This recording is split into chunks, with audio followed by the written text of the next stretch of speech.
Sir నమస్తే sir. ఏవి వెంకటేశ్వరరావు గారు IPS officer and last month retirement తీసుకున్నారు. ఇప్పుడు చంద్రబాబు నాయుడు గారు ఈ ప్రభుత్వం ఫామ్ అయ్యే ముందు విజయవాడలో ఆయన వెళ్ళి కలిసినట్టుగా కొన్ని వార్తలు అయితే వస్తూ ఉన్నాయి.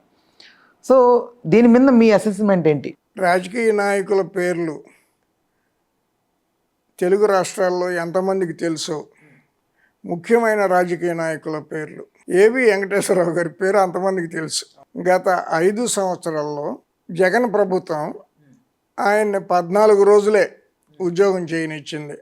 మొన్న రిటైర్మెంట్ అయిన రోజుతో కూడా కలుపుకుంటే 15 రోజులు ఆయన ఉద్యోగం చేయనిచ్చింది. రాష్ట్ర వ్యాప్తంగా ఆయనకి మద్దతు పలికారు. జగన్ చేసిన సమాజం మీద చేసిన కుట్రల్లో అది కూడా ఒక భాగం. నిజానికి పైకి కనపడని కుట్ర వెంకటేశ్వరరావు గారిని 5 ఏళ్ళు ఖాళీగా ఉంచడం అంటే వీళ్ళకి అవకాశం ఉండేది కాదు. వెంకటేశ్వరరావు గారిని కనుక శుభ్రంగా ఉద్యోగం చేయనిస్తే పోలీసు వ్యవస్థను ఆ విధంగా మెలికలు తిప్పి పాదాక్రాంతం చేయించుకోవటం అనేది జగన్కి సాధ్యమై ఉండేది కాదు. సంజయ్, సునీల్, గౌతమ్ సవాంగ్ ఈ బ్యాచ్ అందరికీ ఆడిన ఆటగా పాడిన పాటగా ఉండేది కాదు. ఈయనకేంటి కొన్ని పద్ధతులు, నిజాయితీ విధానాలు ఉన్నాయి. బాగా చదువుకున్న వాళ్ళు అంత బాగా చదువుకున్న వాళ్ళు జగన్కి పనికిరారు కదా. కొడాలి నాని, పేర్ని నాని, అంబటి రాంబాబు ఈ బ్యాచ్ ఉంటే కానీ వాళ్ళకి వర్కౌట్ అవ్వదు. అందుకని ఏంటంటే ఆయన 5 సంవత్సరాలు పక్కన పెట్టేశారు. పక్కన పెట్టడానికి రీజన్స్ కావాలి కాబట్టి ఏదో ఒక రీజన్ కనిపెట్టి ఆ వంక మీద సస్పెండ్ చేశారు. సరే ఏదో చేశారు.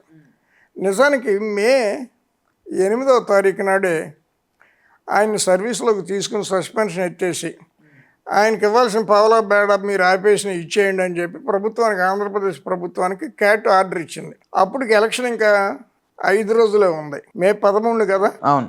అయితే వెంటనే ఆర్డర్ ఇస్తే జనంలో ఉద్వేగం పొంగి ఇప్పటికైనా ఆర్డర్ ఇచ్చాడు జగన్ అని ఆ ప్రభుత్వానికి వ్యతిరేకంగా జనం అంతా ఓట్లు వేస్తారేమోననే భయంతో ఎలక్షన్ అయ్యే వరకు ఆయనకు ఆర్డర్ ఇవ్వాలి. సరే అప్పుడైనా ఇస్తారేమో, 15 రోజులైనా ఆయనకు ఉద్యోగం చేసిన తృప్తి ఉంటుందని అనుకుంటే అది కూడా ఇవ్వకుండా అతను ఎవరు, చీఫ్ సెక్రటరీ ఆయన జవహర్ రెడ్డి, దాన్ని ఆపించి కోర్టులో మళ్ళీ ఏదో హైకోర్టుకి వెళ్ళి ఏదో ఒక విధంగా ఆయన తిరిగి సర్వీస్లోకి రాకుండా రిటైర్ చేయిద్దామని వాళ్ళ చేతుల్లో ఉన్న ప్రయత్నాలన్నీ చేశారు. హైకోర్టు కూడా కోట్లలో ఖర్చు పెట్టి ఉంటారు న్యాయవాదులకని, వాళ్ళకని, వీళ్ళకని. డబ్బు వాళ్ళది కాదుగా. సుప్రీంకోర్టులో ఖర్చు పెట్టారు. వాళ్ళ గ్రాండ్ ఫాదర్స్ మనీ కాదు కాదు అంతాను, ప్రజలది.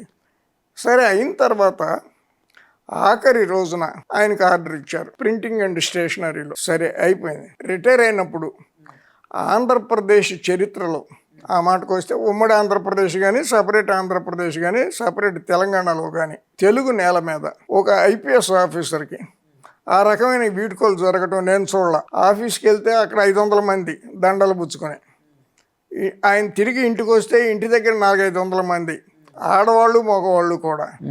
నాకెవరో చెప్పారు వచ్చిన శాలువాలు 225 అయిపోయింది.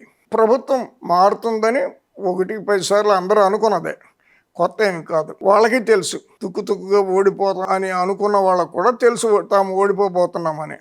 మేకపోతే గాంభీర్యపు డైలాగులు అయ్యో చెప్పారు, అయిపోయింది. అయితే ఆయన జగన్ ప్రభుత్వం ఆయన్ని సస్పెన్షన్లో పెట్టడానికి ముందు ప్రధానంగా ఆయన ఇంటెలిజెన్స్ చీఫ్గా పనిచేశారు. ఇంటెలిజెన్స్ చీఫ్గా ఉన్న వాళ్ళకి రాజకీయ నాయకులు కానీ, విఐపీలు కానీ, సెలబ్రిటీస్ కానీ, లేకపోతే ఒక ఆఫీసర్స్ కానీ చిన్నప్పుడు వాళ్ళు తాగిన పాలు ఏ కంపెనీవి, వాళ్ళు వేసుకున్న బట్టలు ఏ కంపెనీ అనే దాంతో సహా సమస్తం తెలుస్తాయి ఇంటెలిజెన్స్ చీఫ్కి. అందువల్ల ఆ టైంలో వివేకానంద రెడ్డి మర్డర్ జరగడంతో ఏదో ఈయనకి తెలిసిపోయిందని సగం భయపడిపోయారు. సరే అయిపోయింది ఆ చరిత్ర. ఇప్పుడు కూడా ఒక వారం రోజులు ఆయన మన 31 ఇవాళ 7వ తారీఖు, ఇంకా వారం అవలా, ఇవాళ 6వ తారీఖు ఇంటెలిజెన్స్ చీఫ్గా మళ్ళీ ఆయన్ని చంద్రబాబు నాయుడు తీసుకొస్తున్నాడు. ఎందుకంటే వీళ్ళ జాతకాలన్నీ కూడా తెలిసిన వ్యక్తి ఆయన. ఇక ఎంతకంటే సీనియరు లేరు. ఎంతకంటే వైసీపీ బ్యాచ్కి కానీ, వైసీపీ బ్యాచ్కి భజన చేసిన ఆఫీసర్స్ కానీ వాళ్ళ జాతకాలు తెలిసిన అధికారి ఇంకొకళ్ళు ఎవరు లేరు ఈ స్థాయిలో, ఆయన రేంజ్లో. అందువల్ల ఆయన మళ్ళీ ఇంటెలిజెన్స్ చీఫ్గా తీసుకొస్తున్నారు అనే పుకార్లు 5-6 రోజులుగా వింటున్నా. చాలా సీనియర్ జర్నలిస్టులు కూడా మాటల మధ్యలో వెంకటేశ్వరరావు గారిని ఇంటెలిజెన్స్ చీఫ్గా తీసుకొస్తున్నారు, మీకు ఐడియా ఉందా అని అడిగారు. ఎట్లా తీసుకొస్తారో, ఆయన మొన్న రిటైర్ అయ్యారు కదా అని అన్నా. తెలంగాణలో ప్రభాకర్ రావు ఇప్పుడు అమెరికాలో ఉన్నాడు కదా, ఆయన కూడా రిటైర్ అయిన తర్వాత ఇంటెలిజెన్స్ చీఫ్గానే ఉంచారు. ముఖ్యమంత్రి ఇష్టం ఇంటెలిజెన్స్ చీఫ్గా ఎవరు ఉండాలనేది. అందువల్ల ఈయన మళ్ళీ ఇంటెలిజెన్స్ చీఫ్గా డిజిగ్నేషన్ ఏమి ఇస్తారనేది ఐడియా లేదు. కానీ ఆయన పుకార్లు మాత్రం స్టేట్ వైడ్గా షికారు చేసినాయి. నా వరకు నేను విన్నాను అటువంటి పుకారు వస్తుందని, పుకారు సర్క్యులేట్ అవుతుందని నేను 4 రోజులుగా వింటున్నా. చంద్రబాబు ఇంకా ప్రమాణ స్వీకారం చేయలే ముఖ్యమంత్రిగా, ఇంకా 12వ తారీఖు అంటున్నారు. అది కూడా ఉండొచ్చు, లేకపోతే ఒక రోజు అటు ఇటుగా జరగవచ్చు, తెలీదు. ప్రమాణ స్వీకారం చెయ్యకముందే ఈరోజు వెంకటేశ్వరరావు గారు వెళ్ళి చంద్రబాబు గారిని కలిశారని చెప్పి మీడియాలో వార్తలు వచ్చినాయి. ఆ ఉద్దేశంతోనే చంద్రబాబు గారు పిలిపించారో లేకపోతే ఈయన వెళ్ళి కలిశారో తెలియకపోయినప్పటికీ కూడా ఆయన ఇంటెలిజెన్స్ చీఫ్గా మళ్ళీ రావటం అనేది దాదాపు ఖాయమని ఊరికినే నేను 6th సెన్స్ కింద చెప్తున్నాను. కానీ ఎటువంటి ధృవీకరణ కానీ లేకపోతే బేసిస్ కానీ లేదు నేను చెప్పడానికి. ఎందుకు చెప్తున్నానంటే 175 నియోజకవర్గాలలో జగన్ మనుషులు చేసిన అక్రమాలు, అన్యాయాలు, అరాచకాలు, దౌర్జన్యాలు, కబ్జాలు, ఫోర్జరీలు, ఈ ఇసుక మైనింగ్, ఇవి తవ్వకాలు నియోజకవర్గం వారీగా ఏ ఆఫీసర్లు సహకరించారు, ఏ పోలీస్ ఆఫీసర్లు సహకరించారు అనేది ఆయనకి తెలిసినట్టుగా మరొకళ్ళకి తెలిసే అవకాశం ఉంటుందని నేను అనుకోను. చంద్రబాబు ఏం చెప్తున్నాడు, ఇప్పుడు వరకు తవ్విన అరాచకాలు ఓన్లీ 10%, ఇంకా 90% అరాచకాలను బయటకు తీయాల్సింది ఉంది. గవర్నమెంట్ ఏర్పడిన తర్వాత కనీసం 5-6 రోజులు పడుతుంది మొత్తం అక్రమాలన్నీ బయటికి లాగటానికి. అటువంటి పరిస్థితిలో intelligence department is very important. వీళ్ళ ఏ ఆఫీసర్ ఎట్లా బిహేవ్ చేశాడు పోలీసుల్లో అనేది ఇంటెలిజెన్స్ చీఫ్కే తెలుస్తుంది. వెంకటేశ్వరరావు గారు అక్కడ విక్టిము ఇంటెలిజెన్స్లో.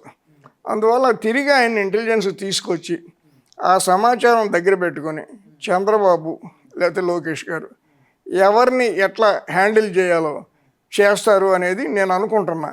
అందుకు వెంకటేశ్వరరావు గారిని మళ్ళీ వాడుకుంటారు అనేది నా భావన. లేకపోతే ఆయన ఇంకా ముఖ్యమంత్రి కాలేదు, ఇంకా 5-6 రోజులు ఉంది. సరే, పార్టీ నాయకులు కలవటం అంటే అది విశేషం ఏమి ఉండదు. కానీ వెంకటేశ్వరరావు గారిని కూడా పిలిపించి కలిశారో చెప్పలేను, లేదు ఆయన అంతటా ఆయన కలిశారో చెప్పలేను. కానీ it is going to be a very important development, అంత మటుకు మనం చెప్పొచ్చు. Okay thank you sir. నమస్కారం. Please do subscribe to Telugu Rajyam channel. Please do subscribe to Telugu Rajyam channel. Please do subscribe to Telugu Rajyam channel. Hi అండి, నేను మీ ఆర్పీని, నెల్లూరు పెద్దారెడ్డి చేపల పులుసు ఓనర్ని. మీరు తెలుగు రాజ్యం అనే ఈ యూట్యూబ్ ఛానల్ సబ్స్క్రైబ్ చేసుకుని మంచి మంచి వీడియోలతో వస్తారు. Thank you so much. Hi people, I'm Sonakshi Verma and you please watch Telugu Rajyam and please subscribe to the channel.